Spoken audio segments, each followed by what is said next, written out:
Okay. Yeah, thanks, Julio. So what you see on my screen is the In Control 2, Peplink's device management platform.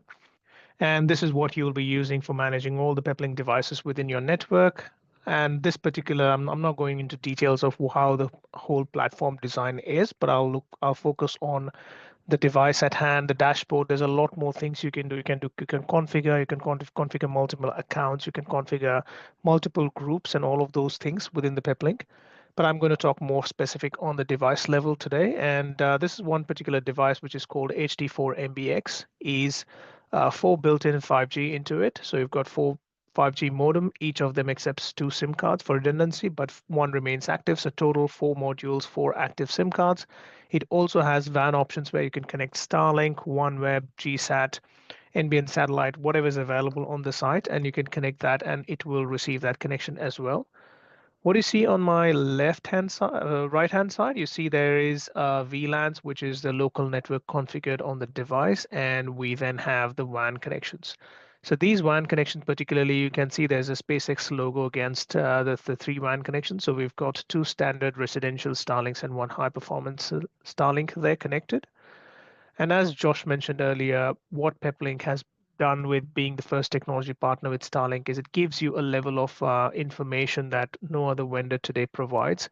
So that gives you a section of information which is particularly catered towards Starlink. And what you see here is alerts on that Starlinks. These are live information from the Starlink terminal on the standard that we connected on WAN 1. It gives you alerts. So these alerts are specific to Starlink antenna or the panel alert. So it could be a patch update sent by SpaceX team, or it could be showing any alerts as to obstruction, or uh, if there is an environmental condition that the device might be overheating. All of those alerts you will see here, or if there is a new security update going on it. It gives the ID of the panel as well, gets the revision, hardware revision, and the software version that's on that panel. It gives you the uptime of the panel. So this particular has been up for 7 hours, 14 minutes. And there is a small subsection within that which says boot count 198. So this particular, nothing to be concerned about. Every time a Starlink terminal reboots, this counter goes up. So we have had this terminal for about 3 years, and it has rebooted around close to 200 times. It gives you a fraction obstruction on that panel as well. So our panels are located in our office in Kensington, where we have a very small 1 square meter real estate that we have placed three panels, not ideal to place them. You're supposed to place the panels at least 0.5 to 1 meters apart from each other so that you have that, the, the wavelength range that's covering that panel and you're not obstructing it. So this obstruction is particularly that if there's any obstruction over the panel, it notifies that and how long that's been obstructed for. It also gives you uplink, downlink, and latency of that particular link. So right now we are just running a purely simple health data on it, and that's why it's a few kilobytes on it.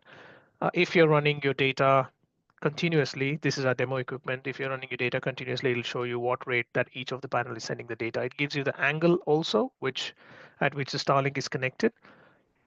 The best thing about this is you could also reboot and store the Starlink. So in case you had some issues with the Starlink, one of the panel connected to the device, you could send a reboot signal and that will reboot the Starlink. Or if you want to store them during non-operational hours, you can store them as well.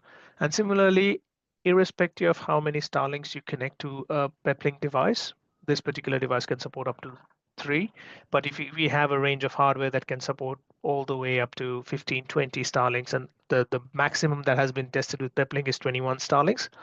The largest deployment in Australia is 8 Starlinks, and Starlink generally recommends not to go beyond 12 Starlinks. That's again, this goes back a couple of years ago, which they put 16 Starlinks on a Peplink, and that nearly broke the Starlink's backbone, internet connection for some time, and that's where Starlink, that partnership with Peplink, that helps, and that's how Starlink came about and said at a particular concentrated location, you're not supposed to put more than 12 Starlinks.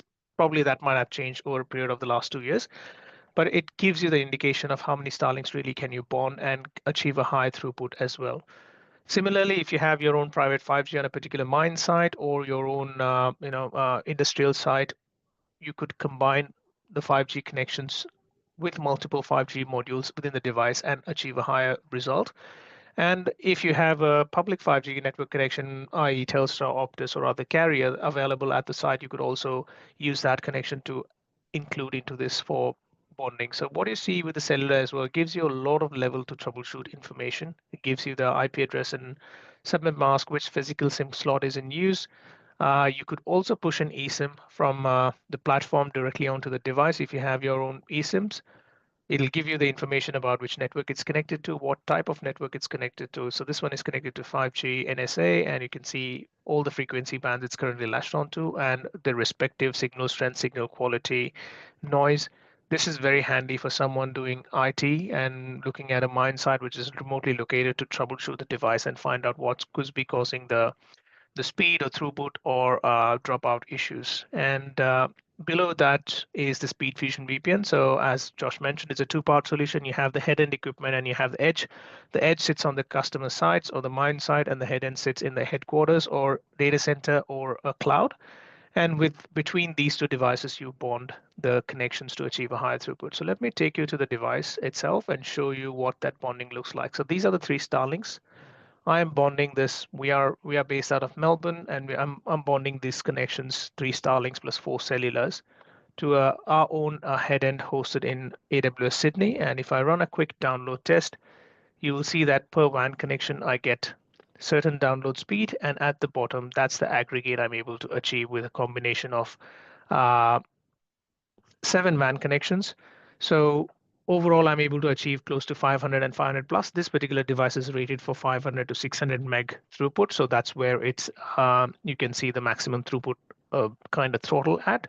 It doesn't mean that it will not go beyond that. It can go beyond that, but there's bigger hardwares that can do up to 4 gigabits, and the new hardware that's going to be released in a month's time can do up to 30 gigabits. So you could have more Starlinks connected to it, plus say 12 Starlinks, 12 OneWebs, and you can just create wonders in terms of what speed you can achieve there.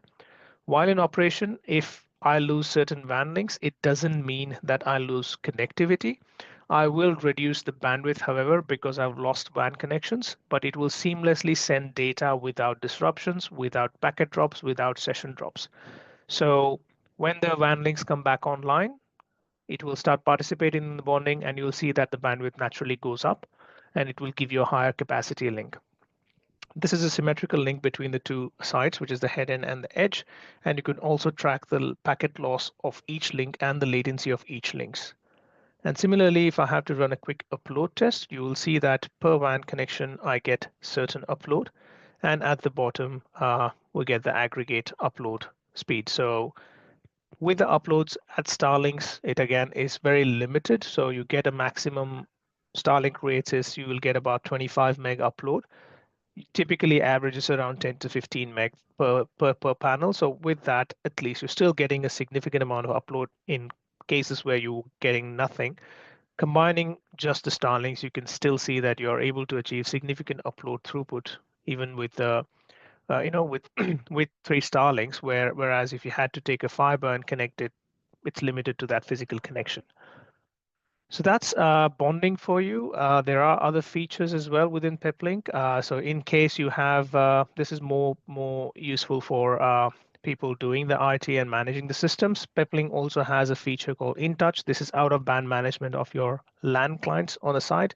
So if you have a connection to that device, you could also connect to devices sitting behind a Peplink remotely from the platform itself to achieve, more another way of getting into your systems and troubleshooting them and identifying. So we've got here a TP-Link switch. It doesn't have to be Peplink. It can be anything else. There are a range of equipment that sits behind. They might be cameras, printers. They might be PCs sitting. You could remote into those devices and troubleshoot or fix some issues that might be reported to you. So that's the bonding. If you have any questions, yeah, pop them onto the chat and we'll be happy to answer. Thank you very much, Satish. So just to highlight what we what we have done again with the visual that you have in the background, this is 8 high-performance Starlinks, 500 kilometers north of Adelaide in the middle of nowhere, providing amazing connectivity. What sort of throughput are the guys seeing there now, Satish? Yeah, so the background that you see on our each of the panelists. These are the 8 Starlinks that we have connected in the mine site, and we were able to see TCP throughput of about 1.3 gig down and about 250 to 300 meg up. And this was for the mining camp to give connectivity for the miners to connect back to their home, their loved ones, and have entertainment on site.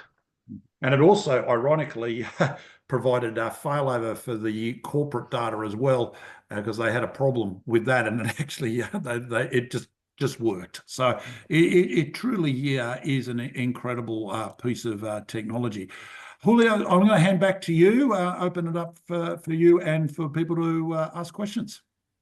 Very good. Yeah, so just a reflection, talking with the different miners, there is always a question about security, say cybersecurity. So Satish, how Peplink is managing cybersecurity for the operations?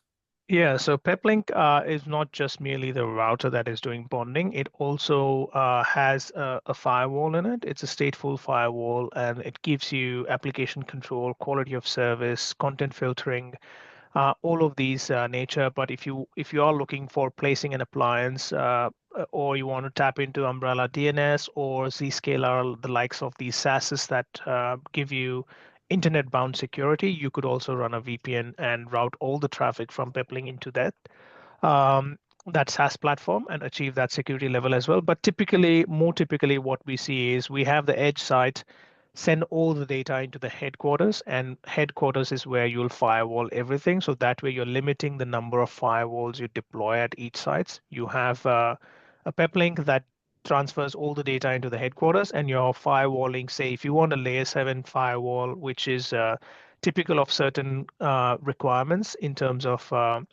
deployments. Peplink doesn't do layer 7 firewalling. It does stateful firewall. So if you require a layer 7 firewall, you could run the Peplink head-end equipment behind a layer 7 firewall and run that security over it. So Peplink does provide around 99% of security. It'll meet 99% of your security needs, but in cases where the requirement is for the layer 7 firewall, you want to check the payload, you want to check the headers, you want to check everything within that packet, then we recommend going with a third-party firewall, because that's a hard requirement for you. And with that, you can plug them systems into the firewall, and you will have that level of security achieved. Yeah, that's a really good point, Satish. And let me just hone in on that. The Peplink can stand alone in its own right and has its own SD-WAN functionality.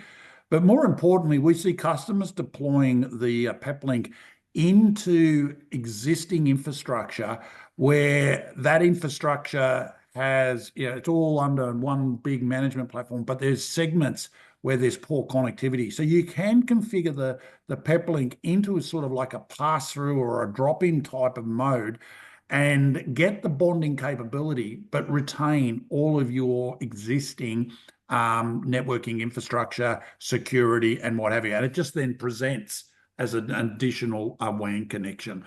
And so we see that type of deployment very, very common. There was a question, I think, around how does the Peplink stand up in rugged and tough environments? Can it really handle the Australian environment? Yeah, so with the Peplink have a range of hardware that are data center specific, and that requires temperature controlled environment.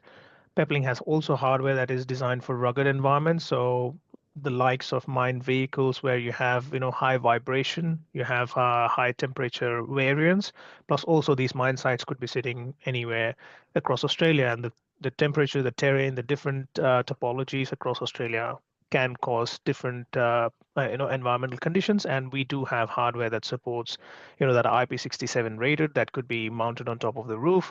We have hardware that is ruggedized and dust proof, that can sit inside a vehicle. We have M2M connector hardwares as well. That is that is a key requirement where you have high vibration, such as these high the loaders and the dumpers that we have in the mining sites.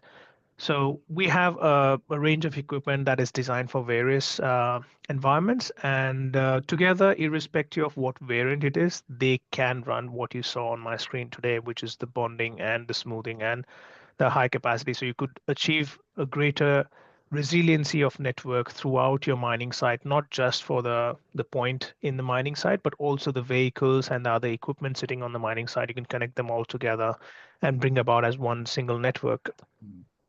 So does Peplink, is it the complete solution, Satish, or can it work with other technologies as well, like mesh and things like that? How do we get into all those hard to reach locations? Yeah, so Peplink, if it is a new install, it is a complete technology, but we have cases where the customer already has an infrastructure and we are just plugging in the Peplink to enable them for the extensions that they were not able to connect previously. So looking at a fresh install, it does have Wi-Fi mesh enabled on the devices itself. And you could extend your Wi-Fi coverage through the LAN side of the things, where you can extend the Wi-Fi with Wi-Fi mesh across multiple access points. Peplink has outdoor IP67 rated access points as well, and switches, the rugged switches that are designed for harsher environments. And you can connect all of these systems with a range of Wi-Fi. You could also plug in a third-party mesh technology within the Peplink that can extend your. Those are typically your proprietary, spectrum, where you license the spectrum on Wi-Fi, and you have those Wi-Fi mesh devices can extend the range up to 50, 100 kilometers as well. You can plug them into the Peplink and achieve that results as well. And for the hybrid setup where the customer already has the infrastructure, say the big four brands, and they are already installed all of them, but on satellite sites where they have poor connectivity or absolutely unable to get any connections on, they could then rely on Starlink, the OneWeb, the GSAT, and bring the Peplink solution into equation and plug into their existing infrastructure, either in the drop-in mode or pass-through mode, and enable that connectivity and get that higher capacity for that sites, which they could not do earlier. What about situations where customers are using like private LTE or private 5G? How does Peplink behave in that environment? Yeah, so Peplink, so today's Peplink has the latest 5G chipset, although Peplink's 5G chipsets from the beginning, which supported NSA, the latest 5G chipset is based out of 865, and that does you carrier aggregation on 5G. The NSA 5G chipsets do a single frequency, and they can latch onto a single 5G frequency itself. So coming to the private side of things, so carrier aggregation is one of the key factors of cellular, high-end cellular infrastructure, which is Cat6 and above and 5G and above. So all of these modules or the 5G connections that you get on Peplink can tap onto your private cellular 4G or 5G network. The private cellular 4G, 5G network gives you less than 10 milliseconds latency because it's localized to that particular environment. And you could connect multiple devices and that enjoy the benefits of carrier aggregation if you have more than one frequency on the private 5G or private 4G. Typically it is 1800 megahertz, but sometimes it's 18 plus 2100 megahertz. So you can combine those two frequencies to get a higher throughput on those and connect all the sites together, including your equipments. We also hear there's a lot of stuff going on in the market around edge computing and doing processing at the edge, AI, and all those wonderful terms. What's Peplink's view on that?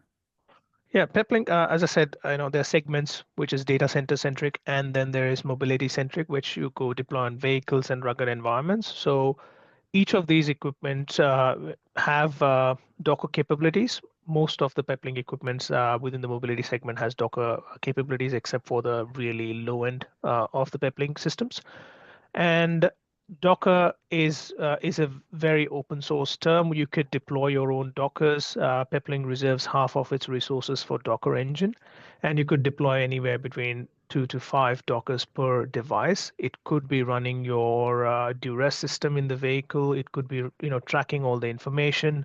It could be running your comms system, which is your radio and other things. You could have images wrapped into this Docker and run off of the Peplink hardware, wherein previously you would require a router, a duress system box, industrial computer to manage everything else.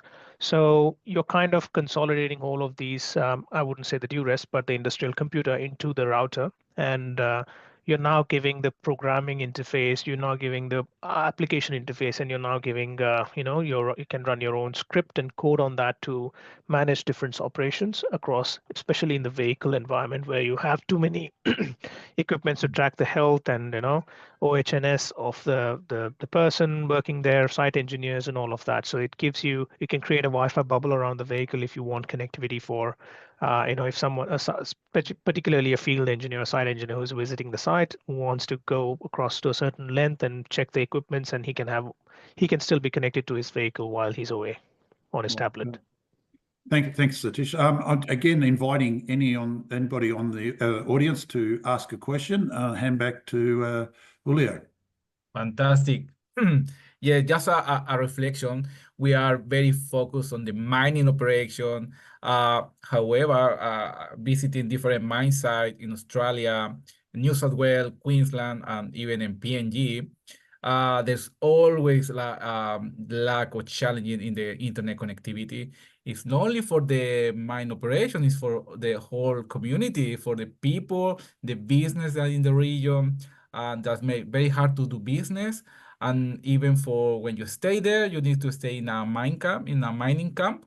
And then sometimes it's very challenging to get any connection to do anything. So these solutions, they're very versatile. They're not only for the mining operation, but can be applied for different business environment, right, Satish?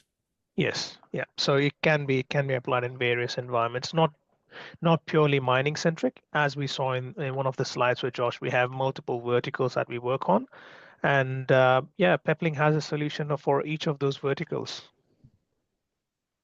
Fantastic. We have seen a very good, exceptional reception from emergency services because those services need to be connected to internet all the time. So that's one thing. But in mining, they're also looking to back up all the mining emergency services. So I'm talking to one of the mining sites here in Australia, and what they have is they have several sources of internet. So they have 4G, they have Starlink that seems to be very popular as a backup. However, they have like that working in parallel. So what Peplink bring is basically to merge all together, right, Satish? Yeah, that's correct. So you could have any number of connections, but it could be Wi-Fi as WAN, it could be cellular 4G, 5G, it could be Starlink or OneWeb or any other means of connectivity that gets you that WAN bearer. So you can combine them all together, as you said, merge, combine them all together and achieve that seamless failover without the packet drops and higher capacity of that link. So you could benefit from having those many links and achieving the capacity with those links. Very good, very good. So, thank you, George. Thank you, Satish. This is the end of our main session. So now we would like to hear from you. If you have any question, our contact details are on display. So we are here to support you with anything related to connectivity, Peplink technology, or mining network. So feel free to reach out so we can provide you a very customized solution for your challenges, and we can set up easily a meeting with any of you that would like to continue the conversation. So thanks again, and we are looking forward to stay connected and supporting your operation. Have a great day today. Thank you. Thank you.